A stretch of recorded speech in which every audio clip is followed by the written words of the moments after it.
like everything, stereotypes save time, and there is a percentage of comic book fans that are very like comic book guy from The Simpsons, for example.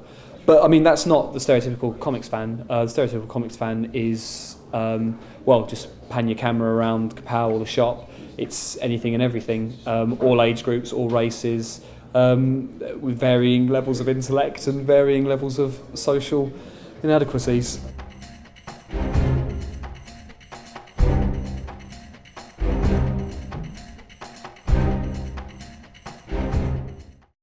Traditionally, for a teenage girl, the first comic you read is Gambit and X-Men, but it was Gambit and the Externals then. Like, my parents would never buy me comics, but I remember there being comics at friends' houses that I would borrow and things like that. My real sort of comics awakening was in the very early 90s, reading a British science fiction anthology comic called 2000 AD. And it was full of blood and guts. It was full of very interesting science concepts, and it was full of high drama and high emotion. There's a whole English line of reprints, so where they do Marvel Classics, DC Classics, and the first one I was probably, as they were building up to Nightfall, I think they reprinted Year One by Frank Miller and Mazzucchelli, and I think that was probably one of the first ones I read, which is very lucky, because it's awesome. It was The Watchmen, and that's when it sort of had been out for a few years, and my uncle, being the reckless bastard that he is, literally threw it into my hand as a child. I didn't understand a word of it, but it just looked enticing. In any kind of narrative form, whether that be prose fiction, poetry, static art, film, on television or in cinema, comics is the thing that both intellectually and emotionally stimulates me the most. Because as a medium, I think it's got several things going for it in terms of exploration of ideas. So first of all, sequential art is the only medium where you can achieve continuous perfection. So every single frame can be perfect if you have the time and you put the effort in, which is something no other art form, in my opinion, can really replicate.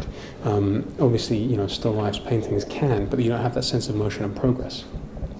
The other thing is that because anything's possible in a comic, because they're fictional worlds, because the bounds of normal science and reality don't apply, you can create metaphors on a spectacular scale that you can't necessarily get away with in more conventional forms, where people would have to fill in the blanks for themselves with their own minds.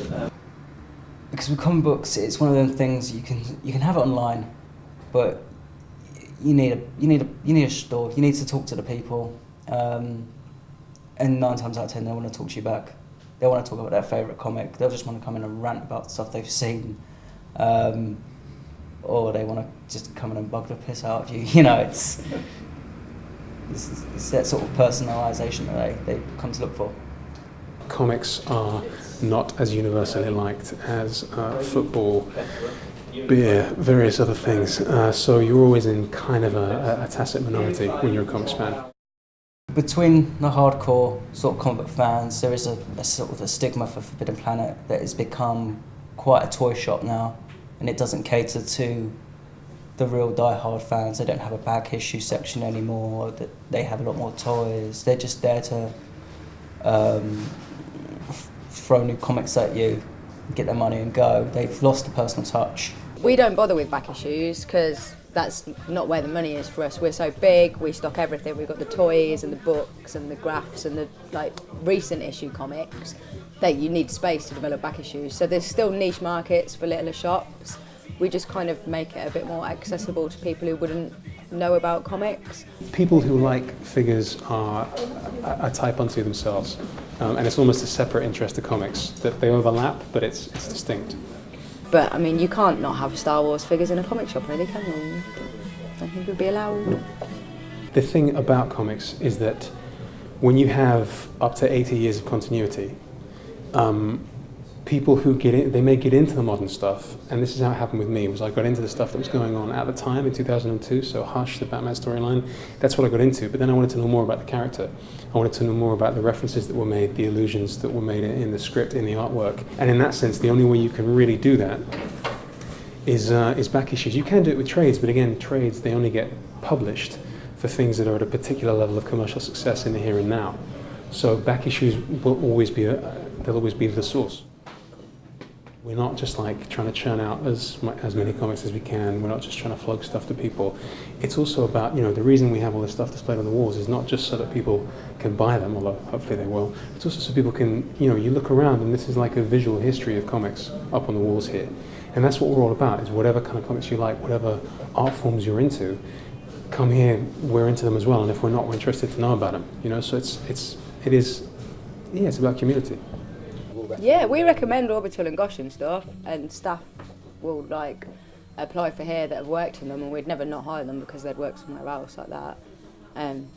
They're going to know more about comics if they've worked in another comic shop, so they'd probably be more likely to. There's a kind of secret drinks night on a certain day of the month in a certain pub where a lot of the people who work in comics, both making comics and retailing, get together for a drink once a month. So that is, I would say, yes, there is an undeniable sense of community, but with definitely friendly rivalry. The best thing for comics recently, to go the other way, has just been movies. And as long as people keep making movies of comics, people will keep going to comics, but we'll have to wait and see if they're on paper or on an iPad, I suppose. Me personally, I'm a child of the last days of paper. I would much rather hold something tactile and papery in my hands. But, the digital revolution is here and it's coming, it's inevitability. So yeah, I think it's a good thing. And hopefully it will just mean that more comics are more easily produced, more easily disseminated amongst the populace, and hopefully there'll be some interesting new styles of narrative and art that go with this.